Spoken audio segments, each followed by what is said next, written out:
Rio de Janeiro, 1957. Dolores Duran e Antônio Carlos Jobim acabam de compor juntos Por Causa de Você. Tom, entusiasmado com a canção, sonha alto. Já pensou, Dolores, o Sinatra gravando a nossa música? No que Dolores, cética, responde: Tom, o Sinatra só vai gravar a nossa música no dia que o homem for à lua. Nova York, 1963. Tom se desespera com o editor norte-americano das suas músicas, que cria versões em inglês falando de café, banana, o Brasil exótico de Carmen Miranda. Jobim falou: como é que o Sinatra vai se interessar em gravar uma música minha com uma letra dessas? O editor ficou pasmo. E quem é que disse que o Sinatra vai gravar as suas músicas? Em agosto de 1966, Jobim estava numa tarde qualquer bebendo com amigos no bar Veloso, futuro bar Garota de Ipanema, quando o dono do bar avisou: Tom, ligação para você, dos Estados Unidos. Era Ray Gilbert, letrista responsável por algumas das versões de música de Tom para o inglês, que disse: Sinatra está aqui e quer falar com você. Frank Sinatra falou: quero fazer um disco com as suas músicas, quero saber se você gosta da ideia. Tom só pôde dizer: seu chamado é uma ordem. Quando voltou para a mesa e disse para os amigos: quero Frank Sinatra no telefone, ninguém acreditou. Eu sou Flávio Mendes, músico e arranjador. Esse é o Arranjo. Sejam bem-vindos.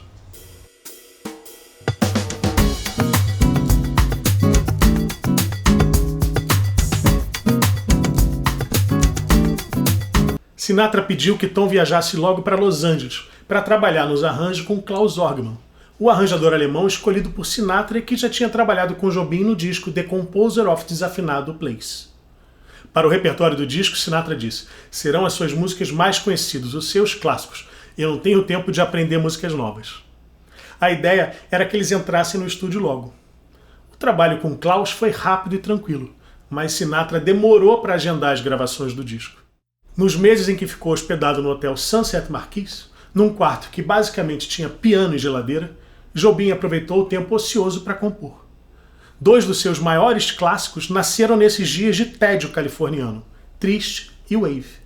Não, Sinatra não gravou essas músicas nesse disco, afinal de contas ele não tinha tempo para aprender músicas novas. Mas gravou as duas 2 anos depois, no disco que seria o segundo álbum de Sinatra dedicado ao repertório de Tom Jobim. Esse segundo disco se chamaria Sinatra Jobim, com arranjos do grande Almir Deodato, que assina um arranjo de Wave que eu vou analisar nesse vídeo.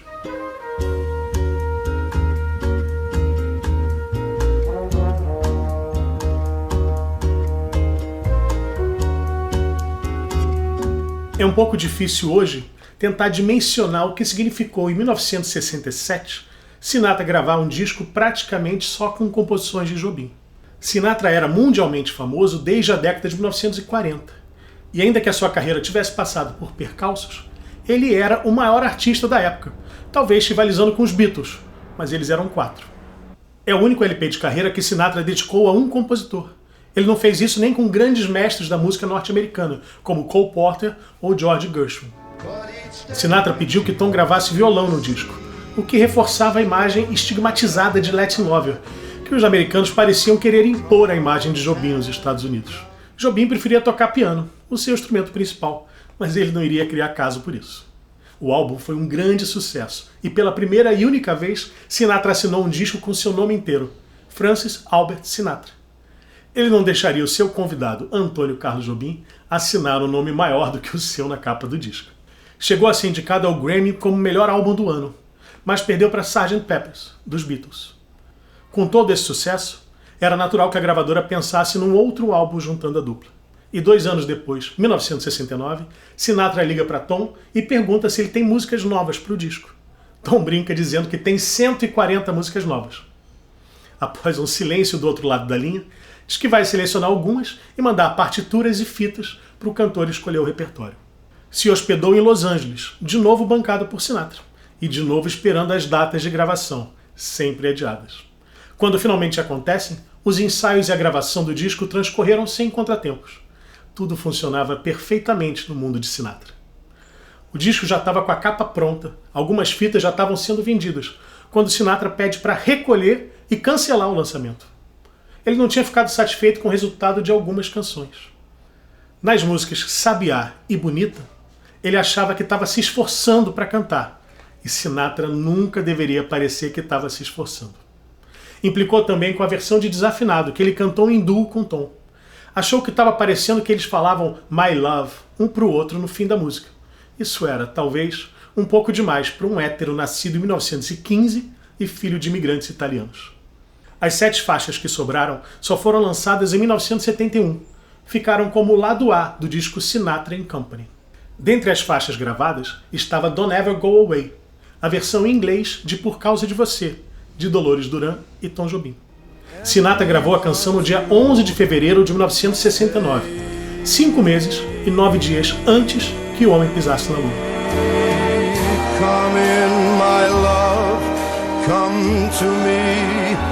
Don't let this heartless world bring another goodbye. Wave é uma das melodias mais conhecidas de Jobim e das mais gravadas também, especialmente por jazzistas. Segundo o site The Jazz Discography, Wave já foi gravada mais de 500 vezes por artistas de jazz. My favorite song is not only of his but of all songs is Wave. That's another one I couldn't believe when I heard. It shouldn't. You shouldn't. No, it shouldn't work. It goes all over the place, but it goes all over so beautifully. A melodia sugere ondas e ondulações, o ir e vir das ondas, aqui representadas por subidas e descidas na melodia. Na segunda frase da melodia, Tom faz um arpejo de acorde diminuto. Arpejo vem do italiano arpeggio, que quer dizer a maneira da harpa. Enquanto no acorde você toca as notas todas juntas, no arpejo essas mesmas notas são tocadas uma a uma. Não é comum você encontrar arpejos nas melodias do Tom. Até por isso esse arpejo é uma marca registrada de Wave. A melodia da parte B é muito simples, mas marcante. Tom parte de um núcleo de 5 notas que sobem e descem, ou vão e voltam, como nas ondas. E repete exatamente o mesmo desenho um tom abaixo. Para fazer a letra de Wave, Tom convidou Chico Buarque. A parceria dos dois tinha recém começado, com um retrato em branco e preto. Mas com Wave a letra não saiu. Chico Buarque parou no primeiro verso. Vou te contar. Foi a única contribuição do Chico, e não teve créditos. Jobim escreveu sozinho a letra e fez também a versão em inglês, registrada pela primeira vez nessa gravação com Sinatra.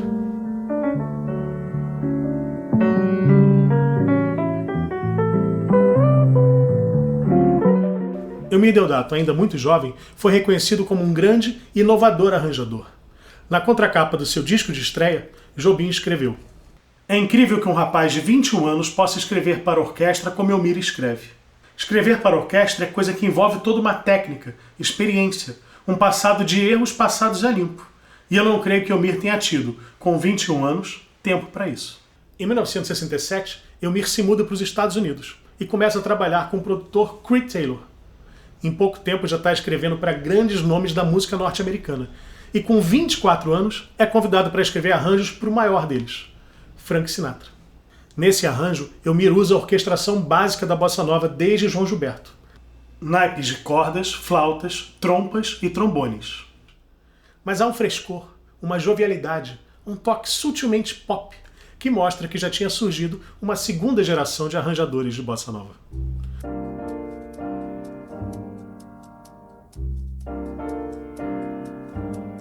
Talvez um dos motivos por que o Wave tenha sido integrado ao repertório de músicos de jazz é a sua forma. A ABA é uma forma muito comum no jazz, e as partes As de Wave têm 12 compassos, exatamente como o blues. O saxofonista Lee Konitz afirmou numa entrevista que o Wave é refrões de blues com um bebop no meio. O bebop seria a parte B, de 8 compassos. Nessa gravação é registrada pela primeira vez uma variação da parte A, um instrumental, em uníssono do piano com as flautas, bem ritmada, que Jobim seguiu tocando até o fim da sua carreira. O tom da gravação é Mi bemol maior, mas a introdução é Mi bemol menor, um efeito sutil, simples, mas surpreendente. A introdução é baseada em um riff de violão, 2 tríades em 2 inversões diferentes. Na introdução, junto com o riff do violão, tem 2 frases descendentes da flauta, com resposta nos trombones. O contrabaixo faz um baixo pedal, uma nota pedal em Mi bemol, o que significa tocando a mesma nota e de uma forma bem ritmada.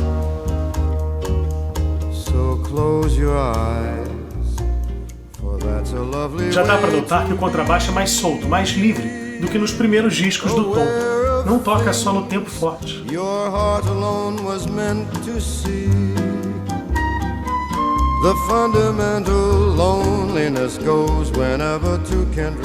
De volta o riff do violão, como na introdução. Os violinos tocam numa região mais aguda, em notas longas, com apoio harmônico das cordas graves.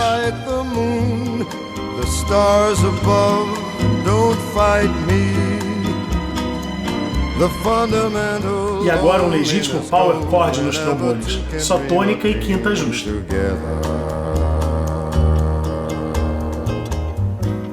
A parte B tem cama harmônica das cordas no grave e uma resposta das flautas. When your eyes met mine, it was eternity. By now we know. Os violinos numa região ainda mais aguda.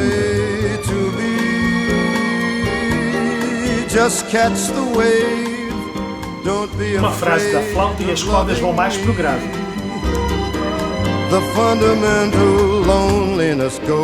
E a repetição do power chord nos trombones. Agora é a parte instrumental, flautas e piano e acordes ritmados.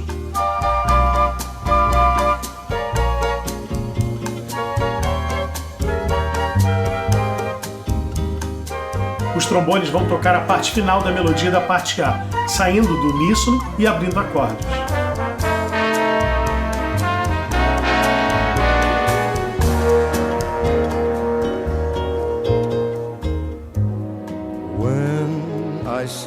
Na repetição da parte B, as trompas participam da cama harmônica com as cordas, enriquecendo o timbre. When your eyes met mine, it was eternity. By now we know. Segue a cama harmônica no grave com cordas e trompas, com os violinos no agudo. A repetição do comentário das flautas.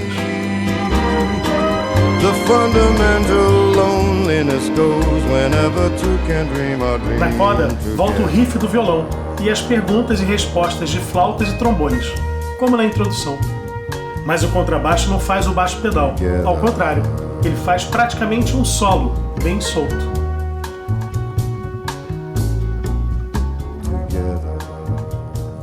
Bom, esse foi o arranjo. Se você gostou, dá um like, se inscreve no canal e até a próxima. Muito obrigado. Você vê que o brasileiro inaugurou que bossa nova é um troço americano e que futebol é um negócio brasileiro. Né? Você vê duas palavras latinas, né? Bossa nova. Bossa nova. Agora, futebol é que é brasileiro, bossa nova é americano. Não dá para entender. Bossa nova, you may be relieved to hear, is not supposed to be another twist. According to members of the cult, it's not even supposed to be a dance, only for listening. But Arthur Murray is teaching bossa nova in a hurry. Left, right.